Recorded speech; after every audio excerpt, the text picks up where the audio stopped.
There is no useless experience, as read by the author. Introduction. In 1994, when I had just turned 17, my dad got transferred from Nairobi to Eldoret by his employer. We were all very excited, especially because it was shortly after Christmas. My siblings and I could not wait for the day we were going to move. Finally, after months of planning, the long-awaited day finally came. That morning, we were up by 4 a.m., and after some hours of loading the truck and making sure that even our dog, Boxer's house, was on it, we were good to go and set off. 8 years of living in Nairobi's suburban middle-class estate of Plainsview, South B, had come to an end. We were now turning a new chapter, and although we had many friends in our neighborhood, the prospect of living in Eldoret was very appealing, as we had heard that the houses in our new neighborhood were humongous. You can imagine our sky-high expectations. One could almost hear the theme song from the sitcom The Jeffersons, "We Are Moving On Up."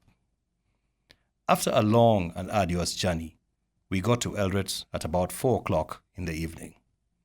I will never forget how, pulling up to the new house, I wondered whether what I was seeing was the servants' quarters that we had just left behind.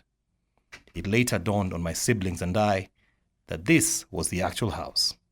Dad excitedly got out and announced, "We are here." We disembarked and just stared and stared. All of us totally short of words. The size of this house wasn't even a half of what we had been living in back in Nairobi.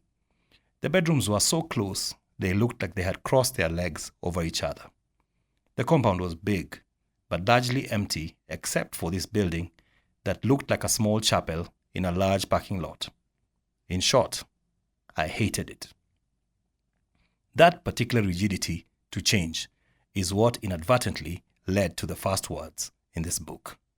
Perhaps, if I had gone in another direction in my thinking, I would have been writing this book, and it probably would be about how to succeed in life or something equally cheesy like that.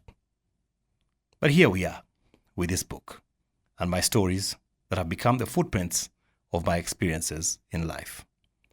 Benjamin Franklin, one of America's greatest founding fathers, famously said on November 13th, 1789, "In this world, the two things that are certain are death and taxes. I dare say there are three. The third is change. Adapt or perish." Lesson 1. Know your value. By the time I was 14 years old, I could drive a car. My parents had some matatus, which are public service vehicles, that were known as Wepesi or Crossroads. That was in the early 1990s. Basically, they were Peugeot 505 station wagons that were used as shuttles that would ferry passengers back and forth between Eldoret and Nairobi. I had access to a lot of driving practice when they were parked at home. By the age of 17, I could drive well. At 18, I was already licensed and quite adept even at long-distance driving. As a result, I was tasked with the running of a lot of errands that required driving at our home. Soon, it also became the norm for family friends and relatives to use my skills for their errands. Most of the time I was paid in kind, a plate of food or an opportunity to drive a neighbor's fancy car or just a pat on the back. I never once charged for my services. Inasmuch as I was using this opportunity to sharpen my skills and gain experience, it was unfortunate that I did not learn how to hone my negotiating skills for pay at an early age. I was therefore taken for granted, and it was always assumed that I would always be available for all and sundry at their beck and call. I was generous with my time and skill. However, I was misused. That misuse spiraled into my 20s. I was employed in my later 20s at a radio station in Eldoret because I was talented and could speak well. My broadcast talent was misused because I didn't negotiate well, and so I jumped at the opportunity of being on radio and its subsequent fame for a paycheck that wasn't paid for close to a year. Much later, in my 30s, after a weight loss challenge that I participated in was hosted by a national TV station, I birthed the idea for a new one on a different TV station. Unfortunately, I failed to negotiate properly because I relished the opportunity to be on TV again. So I settled for a host position while the TV station went on to make millions from my idea. Yet I was paid only in a few thousands.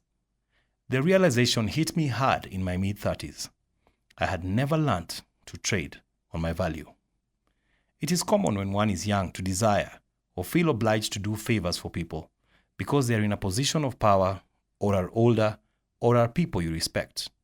You may find it difficult to ask for remuneration for your skill or talent, and sometimes it is quite in order to do a favor for people. However, one should be cautious in doing too many things for free, lest you find yourself in a cycle of misuse. People tend to gauge and value you according to how you present yourself. There will never be a shortage of people who will be willing to use you for personal gain at no cost, yet they will be willing to pay others for the same service you are providing for free. Chester L. Karras wrote a book with the title, "In Business as in Life, you don't get what you deserve, you get what you negotiate for." There is a time and place for doing things for free. It's important to give back to society, and you must strive to, as much as you can. However, as early as possible, learn to value yourself correctly and learn to negotiate for more than a lunch. When you learn to do that, it will become a habit that will help you when you are faced with the big decisions and contracts in the future.